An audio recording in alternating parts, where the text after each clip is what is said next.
Good afternoon, everyone. Thanks for joining us once more. This is the 12 p.m. bilingual newscast on Equinox Television. The first part in French. Julenberg, good afternoon. Bon après-midi à vous, Innocène Azé. Mesdames et messieurs, bon après-midi à tous. Merci de choisir Equinox Télévision pour vous informer. Ouvrons cette édition par cette conférence de presse conjointe des ministres de la Communication, des enseignements supérieurs, de l'éducation de base et l'enseignement secondaire en prélude à la rentrée scolaire et académique 2020-2021. Dans un contexte marqué par la pandémie du Covid-19 et l'exigence absolue de mesures conséquentes pour faire face à cette maladie, quelques innovations sont annoncées dans les différents ministères. En ce qui concerne l'enseignement supérieur, la rentrée universitaire 2020-2021 sera articulée autour du triptyque prescrit par le chef de l'État, à savoir assurance, qualité, professionnalisation et employabilité des enseignements. Je vous invite à ce propos à suivre la réaction du professeur Jacques Famdongo, ministre des Enseignements supérieurs. La grande innovation cette année, ce sera l'intensification du numérique universitaire. Cette intensification du numérique universitaire permet justement de résoudre le problème de la distanciation physique grâce au e-learning. Nous allons donc inaugurer officiellement les 10 centres de développement du numérique universitaire construits et équipés. Ces centres de développement du numérique universitaire permettront donc au e-learning de se déployer de manière satisfaisante. Nous avons signé un accord qui permet de résoudre le problème lancinant et récurrent de la bande passante. Vous savez que quand la bande passante est faible, naturellement, la visibilité cybernétique des universités en pâtit considérablement. Nous allons passer dès cette année, pour la totalité des universités, de 263 mégabits seconde à 9334 mégabits seconde pour la totalité des universités d'État, de l'université Inter-État Congo-Cameroun et du Centre national de supervision du réseau d'interconnexion universitaire. Tout le monde se souvient des 500 000 ordinateurs, mais ce n'était qu'un volet conjoncturel. Le volet pérenne, c'est la construction des 10 centres de développement du numérique universitaire. Le professeur Jacques Famdongo, ministre des Enseignements supérieurs, qui énumérait ou présentait quelques innovations qui seront implémentées au cours de cette année académique 2020-2021, marquée dans un contexte de crise sanitaire. Et à moins d'une semaine de la rentrée scolaire, l'implémentation d'un système de mi-temps se heurte au déficit du personnel enseignant et l'insuffisance des salles de classe pour respecter les mesures barrières durant cette année scolaire post-Covid-19. Et comment les établissements scolaires publics et privés se préparent-ils? Élément de réponse dans ce reportage de Gladys Sidier et Farel Bounia. Comment repartir les élèves pour une meilleure implémentation du système de mi-temps? C'est le défi auquel sont confrontés les lycées à quelques jours de la rentrée scolaire. Les salles de classe supplémentaires sont en construction pour juguler les effectifs parfois pléthoriques dans les établissements publics. Le système de mi-temps nécessite des coûts supplémentaires pour les établissements. Les chefs d'établissement, qui confient être limités en personnel, se tournent désormais vers la hiérarchie. Nous n'avons pas véritablement les ressources humaines. Dans certains départements, nous avons besoin des enseignants. C'est vrai que tous les départements ne sont pas concernés parce qu'il faut également noter que le ministre a diminué les quotas horaires. Ça fait que ça a aussi diminué un peu l'effectif en personnel. Mais nous avons néanmoins besoin du personnel dans plusieurs départements. Vous savez qu'avec l'augmentation du nombre de salles de classe, il va de soi que le nombre d'heures de cours augmente. Donc, il y aura forcément un besoin en personnel enseignant. Nous comptons sur la hiérarchie pour mettre à notre disposition autant que possible des personnels afin de nous faciliter la tâche. Pour le e-learning, qui permettra de compléter les cours en présentiel. Cette autre mesure risque de se heurter au difficile accès à Internet. À Bépanda, nous sommes dans un quartier un peu particulier. Ce n'est pas tous les parents qui ont déjà des téléphones Android. Donc, avoir même déjà le net, c'est un peu difficile. Donc, nous avons préféré que ces enfants travaillent un peu le soir en espérant que les grands frères avec les téléphones Android seront de retour et là pourront permettre aux enfants d'accompagner leurs cadets à suivre vraiment les cours en ligne. Au sujet du coronavirus, que ce soit au lycée comme au collège, le système a été renforcé en vue d'éviter toute contamination en milieu scolaire. Au collège bilingue Adonai, nous avons toute une équipe qui vérifie d'abord si l'enfant a son masque. Et quand on flash l'enfant, on le dirige vers les points d'eau pour le lavage des mains avec du savon et du chlore. Et puis nous rassurons que toutes les classes ont été désinfectées du jour au jour. Donc tous les jours, les classes sont désinfectées. Les enseignants seront d'abord soumis tous à l'entrée à un test parce que la tutelle nous exige de le faire et ils auront en salle de classe d'abord une visière et le cache-nez. Donc la visière permettra, n'est-ce pas, d'être protégé et protéger également les enfants. En raison de la pandémie du coronavirus, l'année scolaire dernière a été fortement perturbée. Les autorités envisagent rectifier le tir cette année avec notamment l'implémentation de plusieurs mesures permettant de couvrir les différents programmes scolaires dans les délais. Comment repartir les... Parlons ou intéressons-nous à présent à l'histoire de cette jeune fille de 17 ans violée à mort dans la ville de Douala. La petite Minette Fotsing est décédée aux premières heures de la journée d'hier dans une clinique au quartier Bépanda dans le 5e arrondissement de la ville de Douala après avoir subi des violences sexuelles d'un groupe de jeunes gars à Lokpom. Nouvelle lauréate au BEPC, elle était récemment arrivée chez son frère aîné pour poursuivre ses études. Donald Brice Kamga. Pied de cette clinique au quartier Bépanda dans le 5e arrondissement de Douala, la famille Fotsing est inconsolable. Aux premières heures de ce mercredi, leur fille Minette Fotsing, 17 ans, est décédée dans cette formation sanitaire privée. J'étais à la maison à 21h, c'est ma grande soeur qui m'appelle. Elle me dit, marchez vite, Minette est aux urgences. Je sors de la maison, j'arrive à l'hôpital, l'enfant est en train de taper le corps. Et il y a le liquide là qui coule de ses fesses et tout. Minette a été admise ici mardi aux environs de 22h. Tôt dans la journée, elle était restée seule à la maison. Certes, elle avait soulevé quelques bobos auprès de son frère aîné chez qui elle vivait, mais rien de grave. C'est mardi qu'elle s'est levée et dit que ça ne se sentait pas bien. C'est là où la femme de mon grand frère se lève pour partir à la pharmacie pour acheter les médicaments. C'est pas derrière qu'elle apparemment ça a tourné un peu, genre, ça n'allait pas. Elle s'est levée pour dire qu'elle n'a pas demandé de l'aide, de toquer chez la voisine. Elle dit qu'elle a toqué chez la voisine lui a fermé la porte au nez. Peut-être bon, la voisine a aussi eu peur qu'on peut faire comme ça là que oui. Le docteur Gilles Franchamou est celui qui a pris en charge la petite Minette après un court séjour dans un centre de santé de la place. Je découvre qu'au niveau de la filière génitale, il y avait présence de sécrétions, l'aspect visqueux, l'acte de sang, donc la nature de des sécrétions. C'était question d'analyser au laboratoire avant de pouvoir déterminer quelle nature est réelle. Secondairement, je retrouve également la présence de sécrétions au niveau de la région périanale. Ces constats faits, le professionnel de la santé arrive à la conclusion que la jeune fille a eu une activité sexuelle récente, probablement avec plusieurs sujets masculins. Minette a été retrouvée tout affaiblie, couchée dans un chantier où des ouvriers travaillent près de la maison familiale à Lokpom, suffisant pour que la famille conclue qu'elle a subi un viol collectif. Cela maintenant, on pense que bon, on voit le liquide sortir. On pense que bon, elle a fait même l'avortement.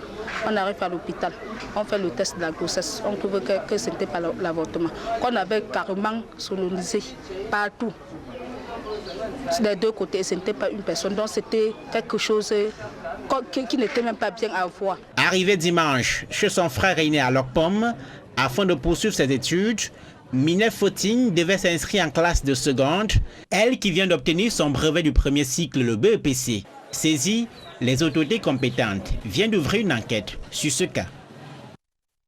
Des publi-reportages dans ce journal. Eneo Cameroun lance une formation à l'intention des maires sur la sécurité électrique afin d'éviter des accidents sur les réseaux électriques à travers le territoire national. Les élus sont venus de diverses villes afin de recevoir des connaissances sur les mesures à prendre et les moyens de sensibiliser leur population. Reportage. À Eneo Cameroun, l'objectif en matière de sécurité, c'est 0 mort sur le réseau électrique. Mais malgré cet idéal, il arrive que des citoyens en viennent du fait des manipulations inappropriées à trouver la mort sur les câbles ou poteaux électriques. À Eneo, un électricien qui doit travailler sur le réseau reçoit une formation pour avoir une habilitation qui lui permette d'accéder à ce réseau-là. Malheureusement, il se passe que des personnes non habilitées qui n'ont pas de formation particulière se hasardent sur le réseau et nous avons des morts d'hommes. En plus des actions en interne, Eneo Cameroun fait des populations des acteurs clés de sa stratégie de sécurité dans le service rendu. Cet atelier de sensibilisation des élus locaux sur la sécurité électrique globale et le rôle des collectivités territoriales décentralisées rentre en droite ligne de cette politique de proximité. Tous ceux qui doivent approcher nos réseaux doivent être des professionnels. Quand ils ne le sont pas, qu'ils ne le fassent pas. Donc en substance, c'est un peu ce que nous faisons pour éviter ces morts ou ces accidents par le courant électrique. À travers des modules comme les modalités de conduite d'une campagne de sensibilisation ou la prise en compte de la sécurité électrique dans l'établissement des actes d'urbanisme et les installations électriques dans les marchés, les maires venus du sud-ouest, de l'ouest, du littoral ou du centre prennent toute la mesure des enjeux de la rencontre. Un séminaire comme celui-ci, nous devons bien capter les messages forts que nous devons communiquer à nos populations dans le cadre de la sécurisation, également de la sécurisation de l'économie. Imaginez-vous quand un marché prend feu. C'est des populations qui sont dans la rue, qui vont revenir vers le maire pour dire « Nous sommes dans une situation où nous ne pouvons plus rien faire, faites quelque chose pour nous ». Ce type de formation va nous permettre de comprendre les mentalités et d'améliorer nos pratiques en matière de sécurité électrique, surtout dans une zone comme l'IMB 3 où le réseau électrique n'est pas développé.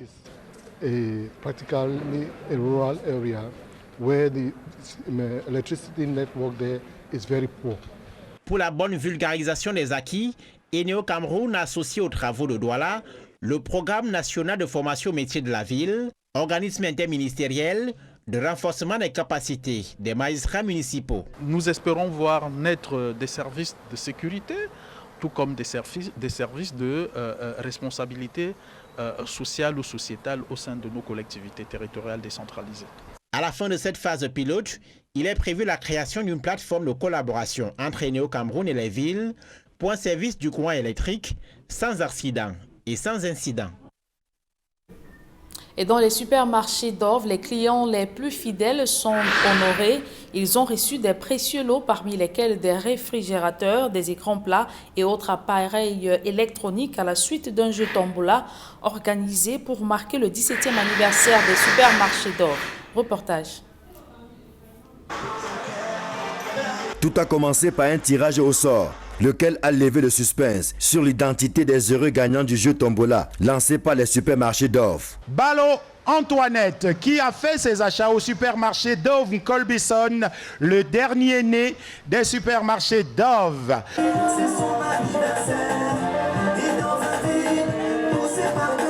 De la parole à l'acte, les heureux gagnants de la tombola n'ont pas tardé à être célébrés à la hauteur de leur fidélité au supermarché d'Orve. Merci pour la confiance et merci pour la fidélité. Et c'est à Messame Dongo, l'avant-dernier né des supermarchés d'Orve, que les uns et les autres ont reçu leur lot, accompagné du gâteau du 17e anniversaire, sous une fine pluie et son lot de bénédictions. Joyeux anniversaire, joyeux anniversaire. Joyeux anniversaire, Laure. Joyeux anniversaire. Tour à tour, et malgré les intempéries, les élus du jour vont passer récupérer leur lot, non sans exprimer leur joie et leur éternelle reconnaissance au supermarché d'Orve. Je suis très heureuse d'avoir remporté le gros lot. Depuis l'ouverture des magasins d'Orve à Mokoloma, je suis toujours avec d'Orve. Et dernièrement, ils ont ouvert en Colbison, comme c'est à côté de chez moi. C'est là où j'ai fait mes courses tout le temps et c'est là où j'ai gagné le lot. Les lots sont à la hauteur des attentes et consacrent la promesse faite par le top management pour qui la célébration du 17e anniversaire de Dove est une occasion en or pour honorer ceux sans qui l'entreprise n'aurait pas grandi. Nous avons cassé les prix de tous les produits afin que les clients puissent véritablement se faire plaisir. Et aujourd'hui, vous avez vu, nous leur avons distribué qui des téléviseurs, qui des cocottes minutes, qui des réfrigérateurs, qui des robots de cuisine. C'est pour vous dire que Dove, quand il promet, il réalise. Une promesse qui n'est qu'au premier stade de sa réalisation, plus que d'autres surprises agréables pointent à l'horizon. Ceci n'est que le premier épisode de cette belle aventure qui nous permet aujourd'hui de récompenser nos premiers lauréats. Il ne s'agit ici que des premiers lauréats d'une longue série. Nous sommes partis sur 2 mois de célébration. On n'a pas les mots pour expliquer, mais ça se voit. Ce qu'on avait vu l'année passée, ce n'est pas la même chose. Et ça part crescendo. Bonne chance à Dove. Et bonne continuation et de continuer à promouvoir les produits made in Cameroun. Un moment unique. Malgré la pluie, la fête est très belle. On va donc déguster ce magnifique gâteau. La célébration du 17e anniversaire de Dove coïncide avec la rentrée scolaire et la folie habituelle des prix sur les différents manuels. J'invite donc tous ceux qui hésitent encore jusqu'à présent à venir nous rejoindre parce que la rentrée scolaire pointe du nez et Dove a déjà mis en place la grande foire aux fournitures scolaires qui va permettre que tous les parents puissent envoyer leurs enfants à l'école dans les meilleures conditions et en bonus de pouvoir gagner qui un téléviseur, qui un réfrigérateur comme nous avons pu le voir tout à l'heure. La campagne se poursuit et ça se vit dans tous les supermarchés Dove. Vous avez dit 17e anniversaire de Dove, un grand moment de communion et de partage autour d'un idéal commun, la lutte contre la pauvreté à travers la création des emplois. La suite de ce journal est en langue anglaise avec vous, Innocent Aze. Good morning once again. Thank you, Jillian. Good morning once more. And so, viewers, good morning as well. Thanks for staying with us. We begin straight away in Boya, chief town of the Southwest region, where Derek Jato will be giving us updates regarding today's activities. And it says since morning and up to this hour, the town has been gaining some steam as today marks a dramatic day in the Anglophone regions. Derek Jato visited some localities like Moliko, Clark's Quarter, and equally the My 17 bus station. He gathered this atmosphere in the following report. October 1, 2020 in Boya, the Southwest Regional Capital. Equinox Television started the day here at Mile 17 bus station. It is 9 a.m. and it is very quiet and very deserted.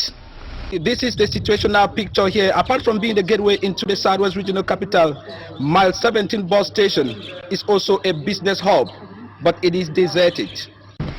The bright weather exposed the clean and empty Moliko as we pushes up to Clark's Quarters. Here, some business centers were opened, and there were people on the street. Some taxis were also spotted. Going further to the Southwest Regional Administrative Headquarters, the secondary education and the basic education delegations were seen very busy. Some newly recruited teachers, we were told, were getting set for a meeting. At the Boya Council, everyone had answered present, and at press time, the town of Boya, the Southwest Regional Capital, was progressively gaining steam as doors of most business centers were being opened, hitch-free. Being the 1st of October still in Limbe, in the southwest region of the country, though places are calm, our correspondent Davison Maimo says that businesses are equally on a standstill. Motorbikes are not circulating as well as taxis as the streets have been deserted. Here is his report. It's all deserted. The people are actually afraid of the unknown. That is why all places are locked here within the city of Limbe. And of course, as we go through the city, we continue to see other areas from Cassava Farm, Church Street, Lonesome, everywhere totally shut down. Even taxis, they are not circulating. And only a few bikes that we are finding that are on circulation. And those who talk to off microphone, they made us to understand that actually they are not working. That is what they told us, even though we know some of them as commercial motorbike riders, but they refuse to answer. They're not actually working. That probably they too are out to actually see the very situation that we are all seeing here in the city of Linde. The reason behind it is very clear. It is the day, 1st October, that of course the separatists believe that it is an Independence Day.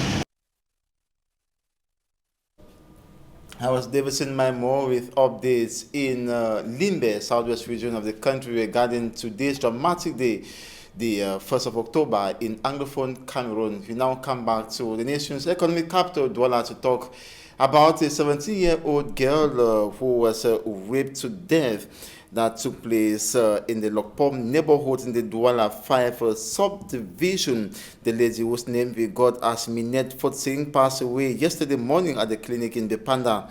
Reports say findings made by the medics showed that Minette had a vaginal discharge, vulvar secretions, hydration, suggesting recent sexual activity.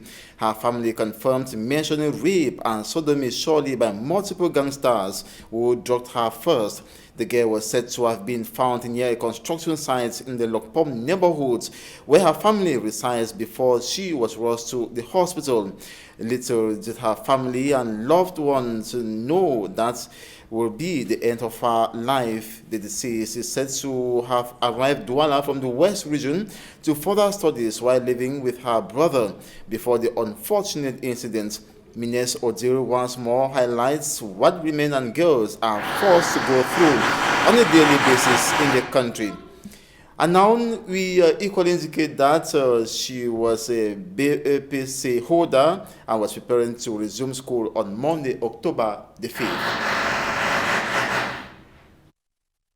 The nation's political capital, Yaoundé, it is a joint press conference grouping the ministers of higher education, secondary education, as well as basic education, notwithstanding the Minister of Communication, Rene Emmanuel Sadi, and they were discussing about resumption of schools across the National Triangle come October the 5th, 2020, in the context of the coronavirus pandemic. And the Minister of Communication says the government is taking all measures to ensure that children are safe from the COVID-19 pandemic. Take a listen to him. It should be noted that the COVID-19 pandemic has not yet been defeated, let alone eradicated in Cameroon. This government communications aims to better inform and reassure the various stakeholders of the national educational community on the measures taken so far by those responsible for the different levels of education, that is to say the members of government here present, in order to allow the pupils, students, as well as their trainers to start and witness the smooth resumption of the 2020-2021 school year without running the risk of jeopardizing their health as a result of the COVID-19.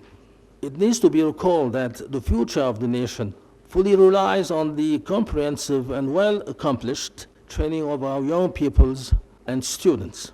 As we know, the head of state personally attaches the highest importance to all matters that relate to the training of his young compatriots and to a meticulous and successful organization of the school year in our country. It is a requirement that cannot be compromised. It is for this reason that despite the pandemic, which was already a call for concern a few months ago, the government had decided to organize a partial and well-targeted resumption of classes with a view to complete the 2019-2020 school year for pupils and students in exam classes. Given that the resumption of classes and the organization of the end of year exams which followed could be ensured without any major incident which could be detrimental to the health and life of our young learners or the teaching staff. It is in this light, and considering both the need for classes to resume in a context where the coronavirus pandemic is still present, and the absolute requirement to implement all the measures taken to cope with this pandemic, that the government has decided to set the start of the school year on October 5, 2020 for nursery, primary, and secondary school pupils, and on October 15, 2020, for learners in higher education. And the Minister of Secondary Education, Pauline Nalova-Lyonga, equally in that press conference notes that the government of Cameroon is expanding some of the anti-COVID-19 measures as schools will be resuming on the 5th of October. As you say, this time it will be a big challenge as you have to deal with a large number of students as will be resuming school, notably from basic, secondary and higher education. Take a listen to her. There were no COVID-19, we would not be here. It is COVID-19 that has brought us here. We all have a problem. It's a problem which is not a problem of teachers, not a problem of students. It's a problem of everyone in Cameroon. And as we know, it's a pandemic, therefore the whole world. And when we are here to solve a problem, it means that all of us have a contribution to make as far as the solution of this problem is concerned. The first thing is that we all want to go to school. We have been proven right that we decided to open the school year, and as a result, we did not have a blank year. We had a very good year. In fact, were it not for the COVID-19, we would have recorded excellent results. As to whether or not schools should begin, in Cameroon, we have said schools should begin. We have been right once, we were right then, we shall be right this time as well. Now is the biggest challenge so far, because at first we only did the examination classes. That was easier to handle.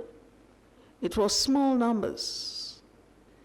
Here we're talking about some schools, very big schools with thousands and thousands of students. How are you going to effect the social distancing? But we're saying no to the pandemic. And therefore, we have put out some social measures. Let me begin by saying the idea is to expand the measures that we had used during the examination period. So that is easy. If it's water, we have more water. Washing of hands, we wash hands more regularly. If we're disinfecting classrooms, it is done more regularly. Let me just say that's the expansion. There is an expansion of those measures. And that's it for this 12 p.m. bilingual newscast on Equinox Television. Thanks so much for watching. To have a nice day. Tomorrow is another day. Je l'enlève. À demain. Bonne journée. Merci. Je vous souhaite également une agréable journée. Innocent Azé, mesdames et messieurs, merci d'avoir suivi cette édition bilingue du journal. Retrouvez Immaculée Forgué pour votre quotidien santé en langue anglaise.